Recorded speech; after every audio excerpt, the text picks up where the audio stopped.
Hello and welcome to Sockcast's Clears, the Arknights show where I have a clear that I think is interesting enough to talk about for your viewing pleasure and edutainment. I will pull out the green screen here behind me shortly, but this episode is a little bit special because I'm going to be casting through my playthrough of Vector Breakthrough, specifically Vector Breakthrough 2. So I don't intend to scope creep myself on this clear series. Normally it's just going to be like a one and done clear, but the problem with Vector Breakthrough is that like Reclamation Algorithm, it needs a lot of context. Now, this is generally regarded as sort of like an account building check and sort of like an experience check, but not like the EXP vouchers that you're stacking onto your operators. I'm talking about non-numerical experience, i.e. have you played the game and dealt with these problems before? Now, this has led to criticisms of the event not being for newbies, but I personally think that even if you gave someone new like a fully stacked build account just ready to take on everything, I don't think it would be as fun. And it would still be pretty difficult because of the fact that someone new to the game just hasn't played around with both their units and the mechanical stuff in play. Now, I know that we live in an age of live service gaming, Arknights is no exception, and missing out on material gains does suck. And there is the matter of the gray skin as well, and it looks pretty good, but typically skins that are limited to events eventually get cycled into some kind of recurring opportunity to get, so I'm not too concerned about that. And you know what, just such is the nature of FOMO in live service gaming, right? For new players, I think the rest of the game is much better on all fronts in terms of gaining game experience, material gains to develop your account, and just the general fun factor here. But the main thing that I want you to learn from this episode is how and why a built account and experience will make Vector Breakthrough easier, more fun, and it's also a great example of the granular difficulty that Arknights design tends to employ. We've seen this before with contingency contract and all sorts of other things that both players and developers of the game will employ to make the game more fun. So yeah, so we're going to have a lot of context here, so obviously I can't stand in front of my green screen for the entire thing. So, if I did that, we're going to be here until the Sisty Beast come home, So I'm going to go cut to voiceover for the next however many so minutes. I've already recorded it at this point, but it's going to be a nice little rundown with enough context leading up to the final clear of Vector Breakthrough that I think is more so warranting of my live commentary casting style, so to speak. So, without further ado, I'm going to turn you over. This episode, we're using my collection of clear footage for Vector Breakthrough, and it's because I wanted to return to form on one of the goals that I had for this series, and that's to highlight the mid-range gameplay of Arknights. We're not necessarily slinging meta casually and just steamrolling all the challenges before us, but we're not tying all of our hands behind our back with niche knights either. Don't get me wrong, there's a lot to be learned if we do, and I do have some guest clears upcoming that will showcase some power and some niche knights challenges, and those are interesting too. But at the same time, I think niche knighting has this inherent existence threat from having this perceived prestige of doing so being eroded by power creep by future units, and I think that's what ends up alienating both sides of the curtain at different points in time. I can't get into niche knights because there are no easy units to use, or I can't do niche knights anymore because the niche is now trivial. And I don't think it's healthy to think that good players need a niche to play. That's arbitrary. So as we go through the footage here, I hope that it becomes a little bit more apparent that while niche knights and power creep showcases will have their place on this series, there's an unspoken brilliance in the design decisions of Arknights that pay dividends, even when the gameplay is just ordinary and casual. With that intro out of the way, you've just been watching the first stage, which takes its tile set from Sargon and Menat Hamayit from Adventure That Cannot Wait for the Sun. As per usual, Sargonian is not my first language, nor is any of the other Terran languages, including Victorian, so bear with me. The green gemstone tiles that you see on this tile set empower enemies and are a hit count challenge to remove and maintain territory control. The wagons that you see are tanky and lay down the green tiles as they go, and the lesser enemies that you see will run faster on green tiles, scarily so, but very cartoonishly. Between the good attack range on Exusii and her hit count and the slow and arts damage on Ask Jenny Alter, this stage is a light warm-up for what's to come. Stage 2 takes us to the Chernobog tileset, where lava is waiting for us with an area of effect around her that prevents deployment. Based on her initial positioning and the tight confines of the map, you are encouraged to deploy aggressively to hold 2 lanes against light to strongish medium enemies. She is a melee unit, so high ground is totally safe if they manage to deploy, and I do just that, attacking her at range while getting the rest of my units down to hold the 2 lanes. Stage 3 takes us to the first of many stages modeled in this vector breakthrough after the Kazimierz stages from Near Light. The vision mechanic is based around the light towers, but we don't get the deployable light tile that we do from the original tile set and their stages. It takes a few seconds for every operator to reveal their full 3x3 vision range in front of them, and if you want to expand out any further, you have to sort of leapfrog your operators to take territory out in the far reaches of the map. Now, the enemies are built to take advantage of that, one of which is the global threat from the armorless Union Archer, and the vision mechanic counters friendly global usage to take that out at distance, so keep your Golden Glows and Laplands at home for this one. I optimized my opening after trying to figure out ways to deal with that global archer that isn't just resorting to Hoshiguma's thorns, but eventually I do establish a foothold and I end up holding out traditionally. I do try to push out and try to deal with the threats proactively, but they weren't strong enough to take me out here, and they started moving anyways, so it just kind of worked out. And that brings us to Stage 4, also on the Kazimierz tileset. There are very light elite lesser threats with mortar support on this one, but the main highlight of this is that this is the first we'll see of Misery in the main stages, and it's a decent low pressure introduction to what he does as a boss. Misery is a melee unit with nothing too remarkable with his stats at first, but I'll find out later that my beefier low ground operators can deal with him appropriately when they get the chance to. However, high ground support is at a premium with him around since he has a hard-hitting teleporting assassination attack that targets a friendly unit with the lowest max HP, most often high ground units. I try to mess around and see if phalanx casters can tank it, but it definitely does not work, and anything that dies to that special attack has its redeployment timer tripled, which discourages the use of bait units that we would normally try to throw in front of a very big threat like that. If things manage to live through it, getting hit 3 times by that special would reduce their visibility with the stage mechanics, but this is usually just an added insult to injury if it happens, considering that the rest of the squad can usually cover for vision if that target is living. Oh, and he's also got a passive that gives him immunity and healing from stun, cold, freeze, fear, lure, or being shifted. Covert Ops is his specialty, and most of your tricks ain't gonna work. After feeding him my high ground support for free, I eventually just throw my bulkier operators at the low ground problem until they become a solution. And, thankfully, I'm able to hold off the lessers with Stainless and Puzzle. It ended up being a first try clear, but only just. Main Stage 5 brings us to the Sargon Aquala tileset, first featured in Gaviel the Great Chief Returns. Takao braves and champions in a 1v1 pit. What's not to love? As with any great challenge in Arknights, there are multiple solutions to the same problem. A sensible solution would be to use primarily arts damage and get them down fast, so that they can strike them before they barrel it down mid. And if they did, you have a lot of options for slows in the game to extend the amount of time they spend in that lane, and therefore getting pelted on by your high ground. Bottomless pits are also reliable sources of damage, and with enough shift force and maybe a little bit of weight reduction because these enemies are weight 5 and very heavy, you can also let gravity do the work on this one. However, I opt for none of these because I recognize the call for a fight, and I decided I unga, therefore I bunga. I figure Eunectes should be a good choice on paper since her subclass is kinda built for this kind of thing, getting into scraps and generally winning them 1v1. Unfortunately, I budget way too lightly on medic support, and after a little faffing about with puzzle farming DP and using Shining since she's best in slot on her auto skill to provide extra defense, I just decide to salvage the operation by throwing in Hoshiguma the Breacher, who will solve it with her bulky stats, 2 times effective HP thanks to her passive, a lifesteal from her skill 2, and most importantly, arts damage. And a lot of it. What can I say? She's a good unit, and even I like to phone it in sometimes. It's at this point that I want to throw in an important piece of context here. I'm clearing these 2 days before the deadline for the trimmed metal.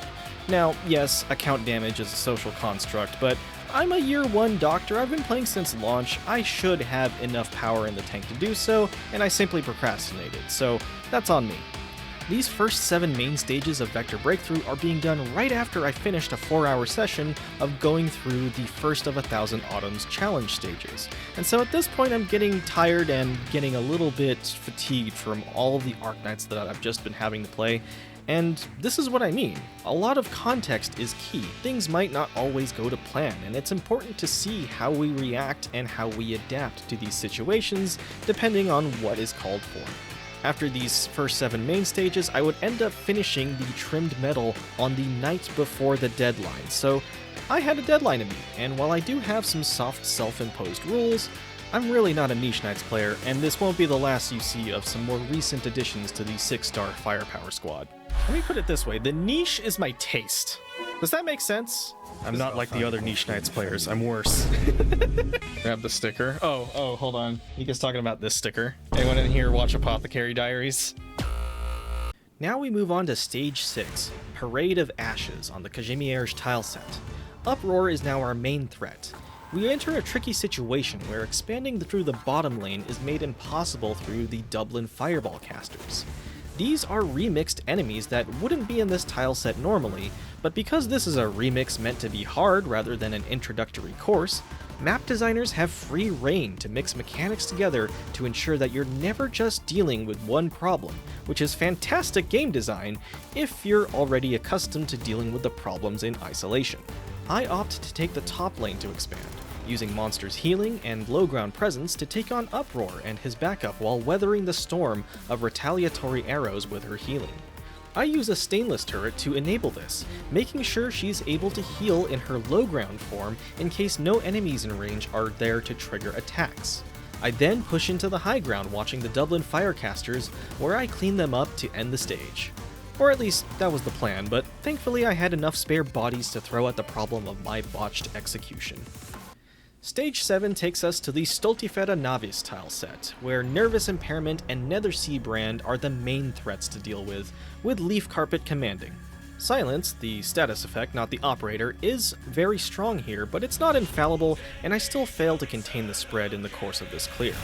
While I do reach for Lapland as the most reliable option for inflicting silence, I decide I still want to try and win with a little less power instead of using her Alter's S3 to proximity target the AoE heavies in the upper right. I take out the effectively global ranged enemies up right since they can target anyone on the Nethersea Brand, and April is very suitable for doing so, and I decide that Ask Jenny is good enough for crowd control, but Binders would have probably worked better here, and Robin would have been great.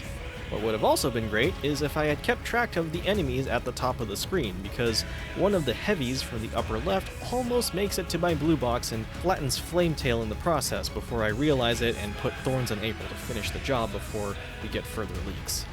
At this point, I've spent about 2 hours, and this is after I caught up, as mentioned before, with the latter half of the first of 1000 Autumn's challenge stages, so I call it a night before we go to the next stream 2 days later, where I start with the Special Front stages before proceeding with Misery 2 on Stage 8. The first Special Front stage that we try to garrison operators on is Shining Insight on the Londinian tile set. Now I picked this stage if only for the reason because there was a timed incentive to get bonus rewards, but I don't think this actually mattered here since we were going to sweep through all the Special Front stages anyway, since I wanted as much options as possible because at the time that I started this stream, the medal deadline for trimming was 10 hours away, so I wanted every card in the deck that I could stack my way. The left lane of this map throws a lot of civilians who are all spies in disguise, which need to be blocked, stalled, and inspected before you can take them out, and they do hit hard enough to catch you off guard once they start fighting. Meanwhile, the right lane fields Noxerer forces, which introduces more healing pressure once you take them out, and they will also be a hindrance to your block count when you're trying to screen the spies out. All the while, there is a heavy unit standing in the middle of the left lane next to spawn, and staring at you, menacingly. Remember, it's never just one problem.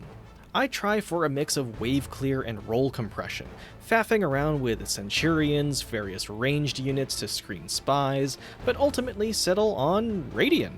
Even outside of IS-6, where she gets great buffs to her toolkit, Skill 2 is her bread and butter, featuring decent block count, attack power, uptime, and range.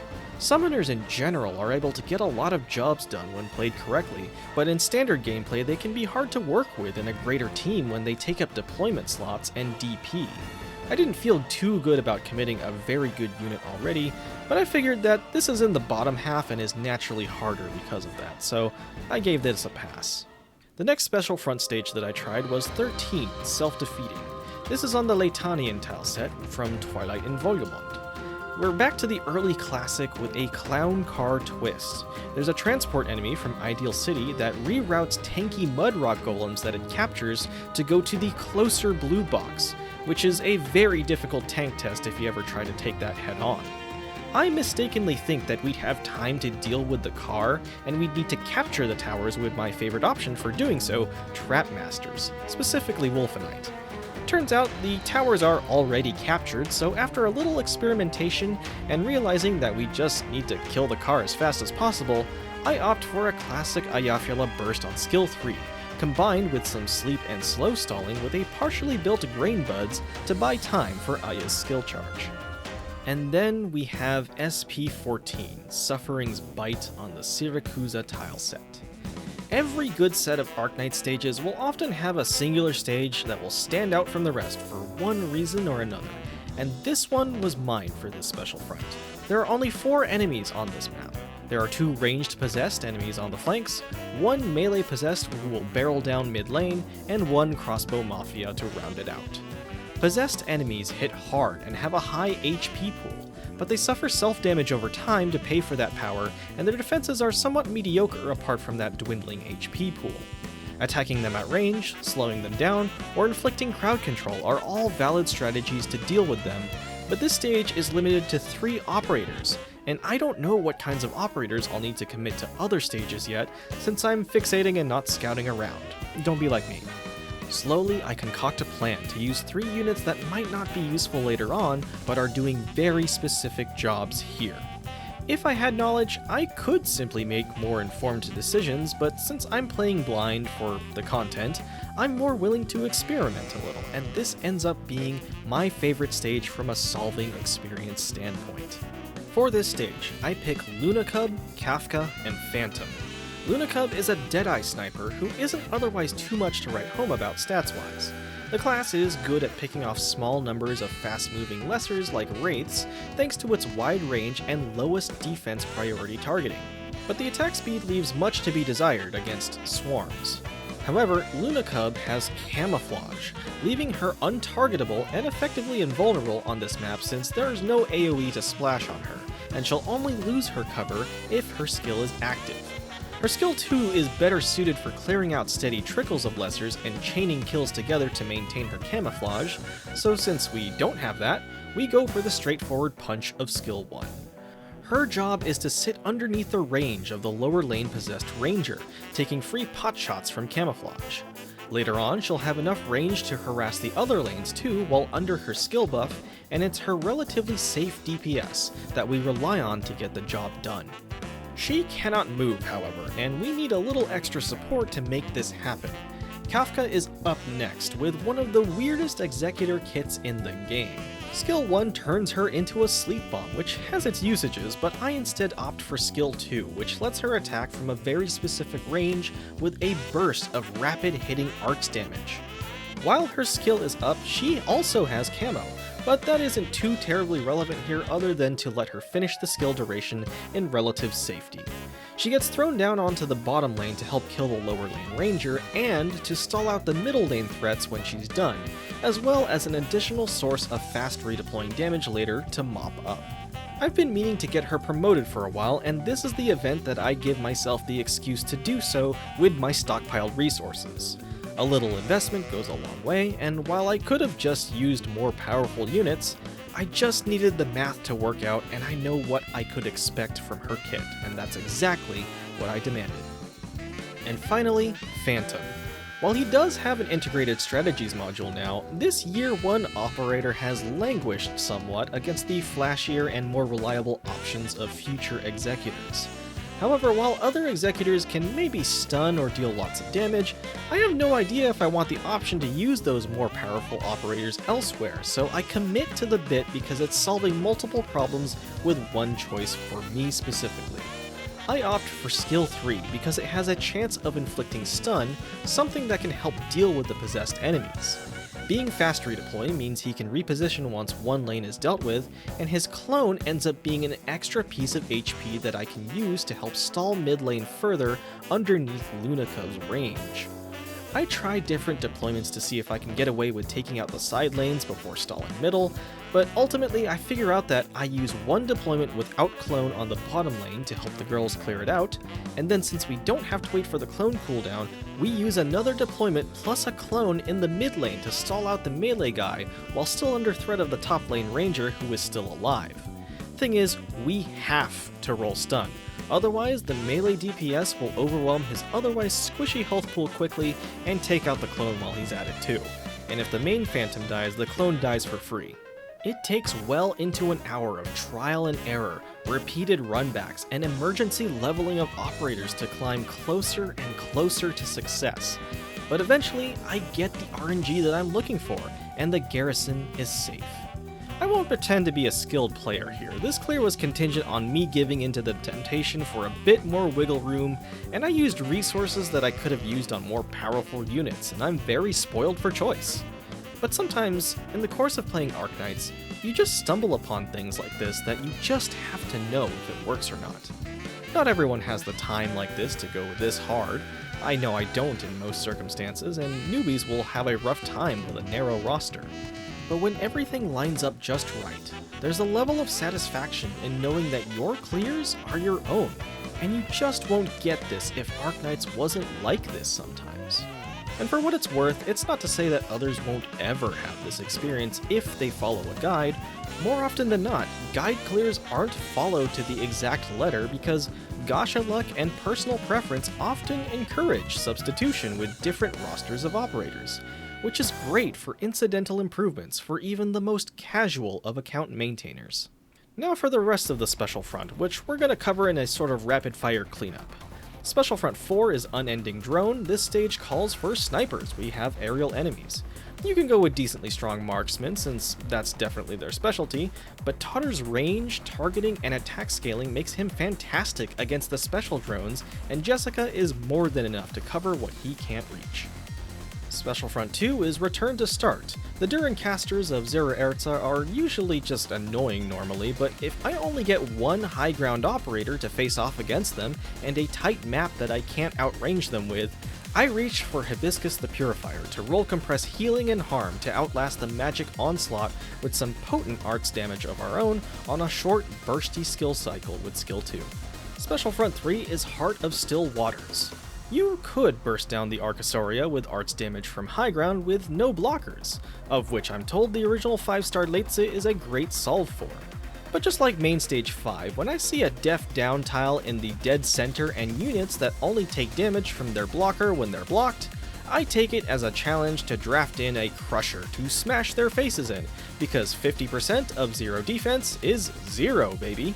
Quartz is more than enough for this, since this is one of the lighter maps and the high HP and attack that all Crushers have can easily hold its own even without the damage reduction from defense. 4-star Gaviel's here as a potent, cost-efficient, and stage-appropriate healer for Quartz, and she takes home the win after I time her skill activation more appropriately to line up with the biggest threat. Special Front 1 is Internal Order. This one ends up being a simple tank test that also happens to show you how a pair of Revenant enemies from all the way in Chapter 14 do their thing. Truthfully, I'm willing to bet that any Guardian Defender worth their salt can withstand the one-time assault. But I opt to use Cairn since her skill 2's fast shield timings line up well when she's actually liable to take damage. I also think it's just funnier to win against volatile sarcasm witchcraft by just yapping into a megaphone. And if you disagree, then I encourage you to listen to her English voice performance until the nervous impairment kicks in. Special Front 5 is Pollution Warning. another Stultifera novice stage with a simple yet brutal combination of seaborne threats, not least of which being the Nether Sea brand that empowers both of the actual units to bypass or overwhelm your limited defenses. The temptation to call in Lapland in either form was real, but after experimenting with other sources of silence, I ended up with Jay. This one does need his module to work, since otherwise his DP drain as a merchant would leave little room for Knurl to come out and hold the line, and no budget for Scene to deploy her buggies to control the spread of the Nether Sea brand. I have him take out the ranged support in the upper left first, before establishing a perimeter with Knurl and Scene to hold the line until he can come back and mop up. What I saved in rarity I paid for in time and effort, but with both Lappies free, I can rest easy that in the alternate timeline, I could have still used our silencing work-from-home queen in the main stage Stultifera challenge. Finally, Special Front 6 is Headlong Rush. Geists from Swede-related tile sets present an AoE hit count challenge, one that is reasonably addressed with Ethan. The big problem is that there's not much room for stalling, and Ethan's only good against the Geist enemies that spill out of the tankier targets.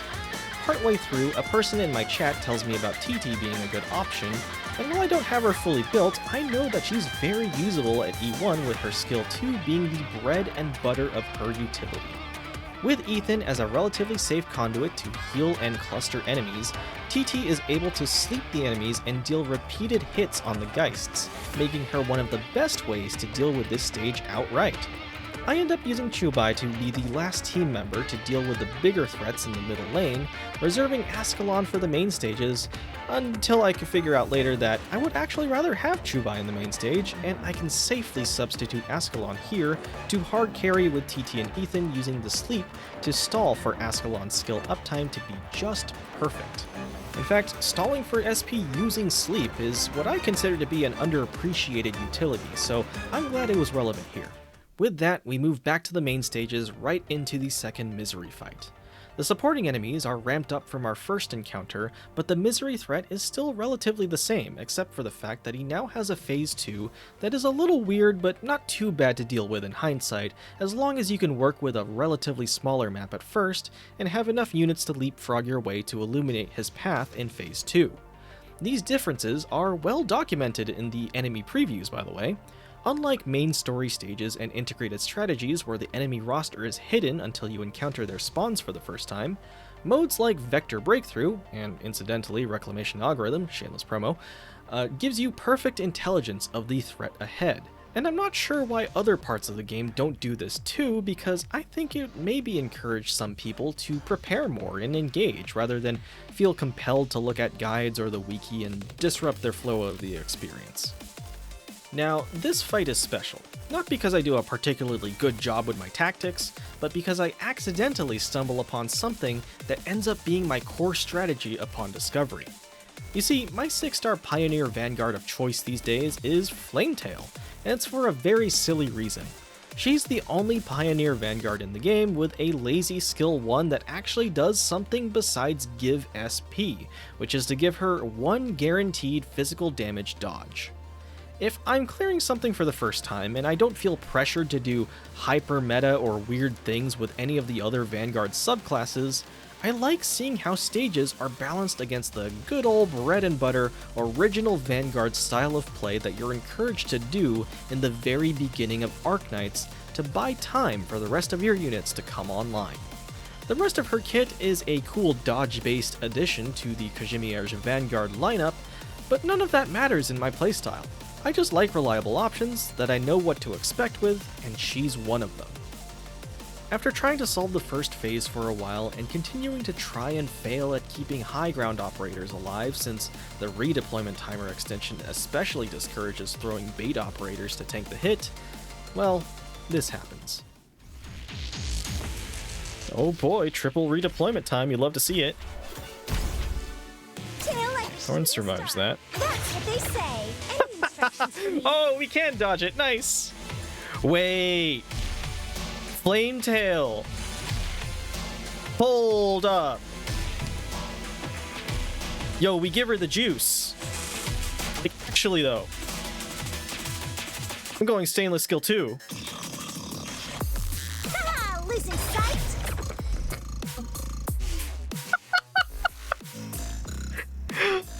that's hilarious! Flametail with her skill 1 fully masteried gives her a refreshed physical dodge faster than Misery can use his skill. As long as I'm deploying operators with higher max HP than Flametail, she will always be the recipient of the special attack, and since she's a Vanguard who often gets placed down at the start of the battle near our light tower to generate DP and not for her visibility range, she is one of the perfect hard counters to Misery's special attack. I won't say this isn't a cheesy way to deal with Misery's main threat, but in this case, this cheese is earned. Now I have to cut down my roster of high ground operators and rely on transferring those roles to low ground counterparts that have more health than Flametail, who herself is decently built. More on what I end up doing about that later. It's not just the fact that I have a built account with strong operators that can put this strategy in motion, it's also the fact that I'm well informed on both what the threats are asking of me and what I have and how to use it. I wouldn't have pieced this together if you had given me a fully maxed account without the learned experience of playing with the operators and experiencing stage mechanics to know what I can safely give up and what I need to take. This is what I'm getting at when I say that Vector Breakthrough isn't for new players, but that's a good thing. It's far more important for a newer player to deal with a more intentionally designed presentation of older enemies, mechanics, and stages to eventually work their way towards these remixes where moments like these are possible, especially after their rosters have grown. With this new plan in motion, I put together a team that abides by the HP threshold set by Flametail's HP. I also take a few operators that I intended to put atop Nasty tiles to buff their max HP specifically to meet the threshold, but that doesn't really end up working out since I forget. But that doesn't matter. The plan works without a hitch, and I even let Stainless switch to his SP devices for an extra trickle of SP as insurance, just in case Flametail somehow doesn't get her guaranteed dodge back in time because of a desync. I should also mention that I've picked all of the garrison buffs except for weight and move speed, since all of them are relevant and helpful for my overall playstyle and strategy against these specific threats. It's here that I figure out that Stainless's SP devices do benefit from the HP regen from these buffs, which means I have one less thing to worry about maintaining as a result. This frees me up to instead focus on leapfrogging Misery into a corner and forcing him to barge into my tankier, low-ground focused squad with plenty of potent options to deal with him directly. With the second Misery fight out of the way, we go to stage 9, Rush for the Exit. This is on the Who Is Real tile set, and it's a weird one, with Leaf Carpet once again commanding. The snakes pose a bit of a ranged threat in the beginning, but it's nothing Haruka can't handle since I left her in the squad after seeing that she's above the Flametail HP threshold. I kinda can't argue with that when I'm setting my own rules and trying to make it in before either the deadline or my own exhaustion takes me out of the running. And besides, I just like her. She's got the most valid story crash out I've ever seen since the Ash and Ella ones in the R6 collabs. Anyways, back on the map, all enemy paths eventually funnel in off to the side through a tunnel, and that part of the map is really cramped with less high ground to work with. It takes me a while to remember that the dog enemies imported from the Ave Mujica collab stages can be leaked freely if they aren't carrying any operators trying to block them, so this stage eventually ends up getting solved with a high ground focus instead of me trying to abuse redeploy mechanics with the dogs. I also remembered to check Leaf Carpet's immunities and realized that I can't use the original W's stun mines for this, so with the deadline looming, I bring out Tragodia. Not for the very powerful skill 2 cat bomb, mind you, but rather for his reliable skill 1 bind, since that's what I'm actually looking for, and I'm not keen on fishing for RNG with Indigo. The elemental damage is an incidental bonus. By the time the more powerful enemies try to barge through the middle lane, I'm very well established in the central high and low ground, and the dogs end up dying to superior firepower anyway. Stage 10 Utter Mayhem is a little uneventful, with the only tactical weirdness for me coming from using Vigil and Matsukiri as my vanguards of choice, and Nasty to build a lovely Haruka tile in the middle. I decide to phone it in again with reflect damage by switching to Hoshi Breaker skill 1 to deal with the Lazurite. Since this is stopwatch round 2, I thought I might need to take some ground, so I ramped up to an Inez to help take territory. But as it turns out, stopwatch is still pretty chill here, and only serves to hasten the reflect damage we inflict on the now attack speed buffed Armorless Union Corrosion Archer. I mean, we do have Haruka after all, so this one's done and dusted without too much fuss. Stage 11 is no trespassing, and it's back to the Kajimier tile set with a very cramped challenge. Uproar pairs up with Lava to camp the center tiles where you cannot deploy. This means our primary way of dealing with Uproar's retaliation attacks via blocking him isn't a solution. What's more is that the enemies that spawn in on the sides are either buff banner supporters or the long-range mortar teams they empower to hit like a truck on top of Uproar's bombardments. While there's only one lane to hold, the pressure is way too much even for a strong core team to withstand when the mechanics stack up, so this stage is a balance between a rock-solid lane hold and an away team to leapfrog vision towards the global range threats.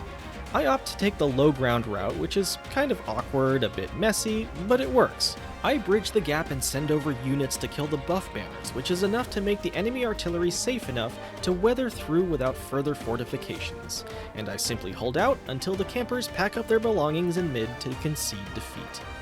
At this point, I scout out stage 12, realize I want a source of bind for Leaf Carpet, and proceed to retrieve Chubai by swapping in Ascalon after a little bit of trial and error. I reasoned that this was the last stage after all, and I could safely garrison Ascalon to deal with a threat she specialized in best. The last stage would only take me roughly 30 minutes to clear now that I had a plan, and with a final roster change to break up the 5+5 high ground and low ground rule, I decided to enable Shu's SP regen passive by drafting more Sweeblings. The hour was getting late, and trusting myself to micromanage stainless batteries was a no-no in my mind, even though I had conveniently forgot that the regen would make them effectively passive. The only other addition to the squad ended up being Scotty to assist with breaking Document's shield. But I'm getting ahead of myself. This one deserves live post-commentary. And so, here we are. So this is our final squad. We have the Chubai leveled up so that we can actually get her above the Flametail S HP threshold. She wasn't cutting it at E2 level 1, so I had to get my investment in. We did bring the Scotty along to deal with Document's hit damage shield so that it shatters, and Document's pretty much a pushover after that, so I'm not too concerned.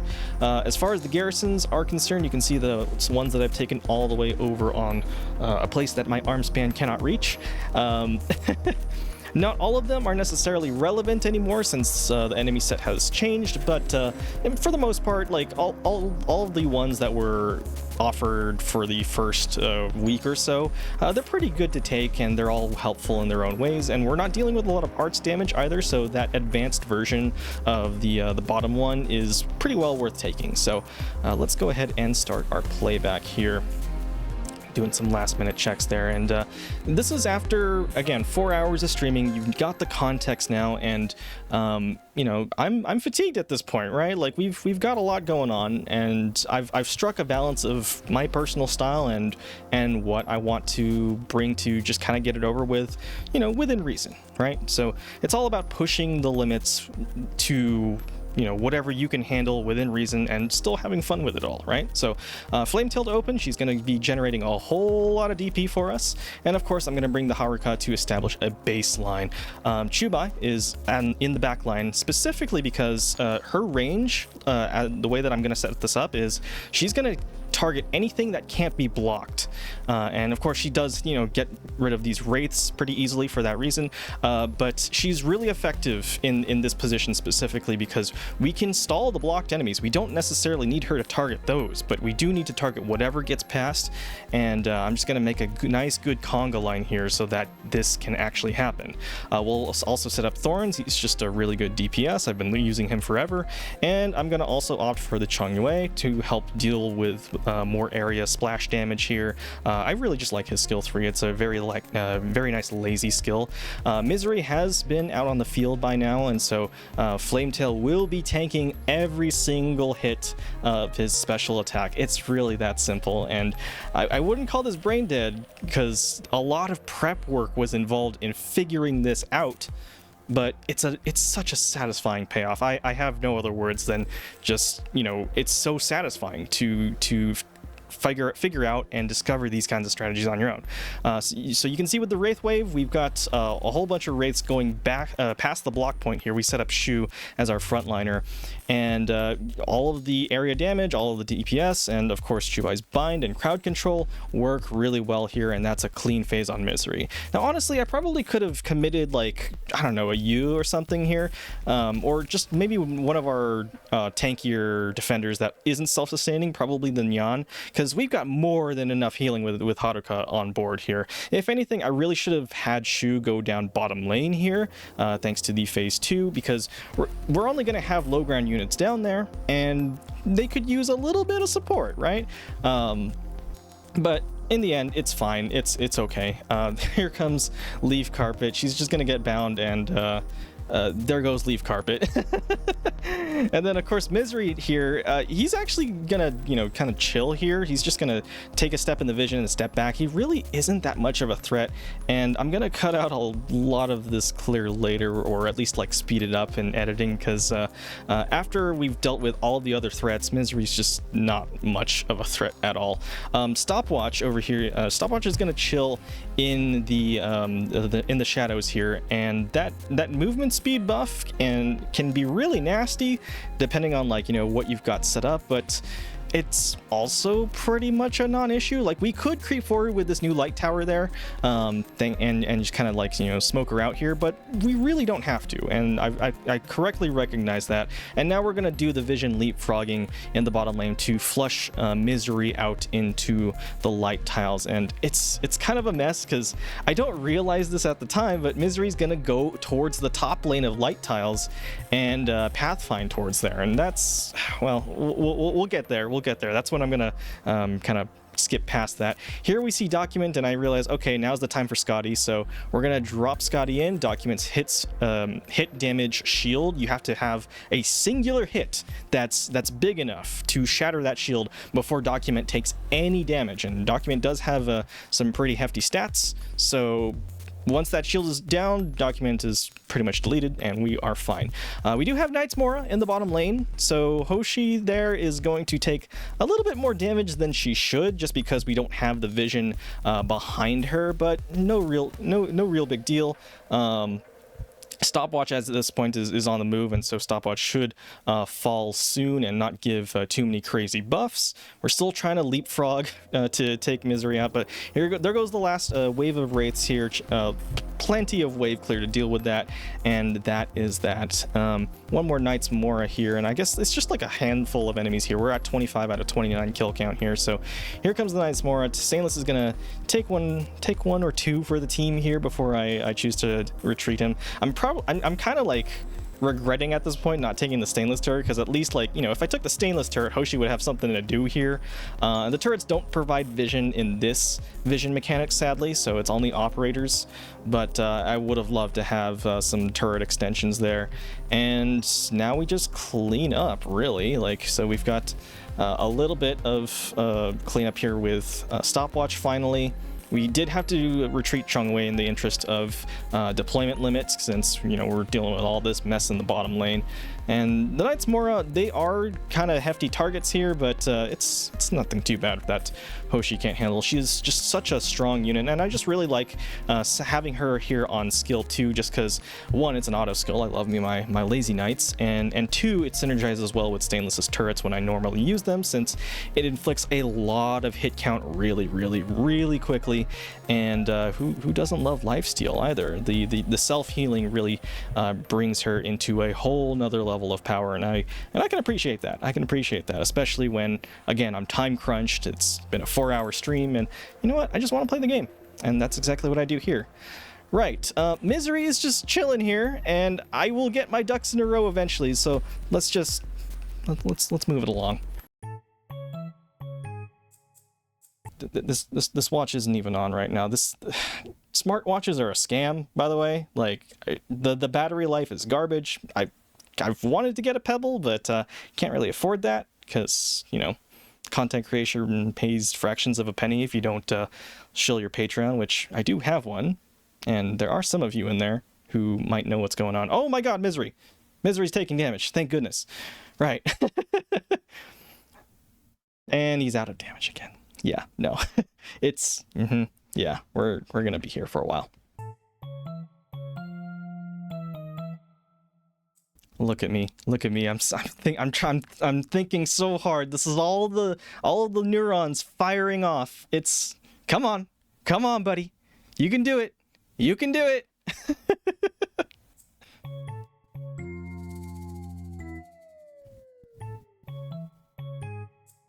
All right, so Scotty to reveal the tile, and then I'm gonna have to retreat Scotty once Misery's on the move. So there's Stainless to replace her, and then we maintain the vision. Thank goodness. And it's really that simple. Again, once he's in a melee fight, Misery's not too much. Like, we've got more than enough healing on the top lane there, even without Shu, really. Like I said earlier, I probably should have swapped out for a traditional defender, but there it is, mission complete. And that is going to do it for this one. So thank you so much for watching. I really had a lot of fun kind of producing this one. So hopefully I'm not going to do more grandiose episodes like this in the future, although the next episode is going to be still quite long because I have 3 clears to cast, and you will see what those are shortly, although you may receive a sneak peek of what those are soon because those just happen to be the ones that I'm voting for in the video contest. Hopefully I get this edited soon, but as of recording, I am recording on the day before the release of the PC client, which is also the last day to vote for the current video contest, so please vote for me. I've also done a YouTube post on who you should vote for, or at least who I'm voting for in this round, and it's truly hard to choose here, but I had a really good time trying to figure out what I wanted to vote for, and on the gameplay side of things, you might see some familiar faces in the next episode, so look forward to that. Please vote. I will be splitting my prize with Asadeki for what it's worth in some way, somehow, and because I couldn't have made it without him, so it's only fair. It's only fair.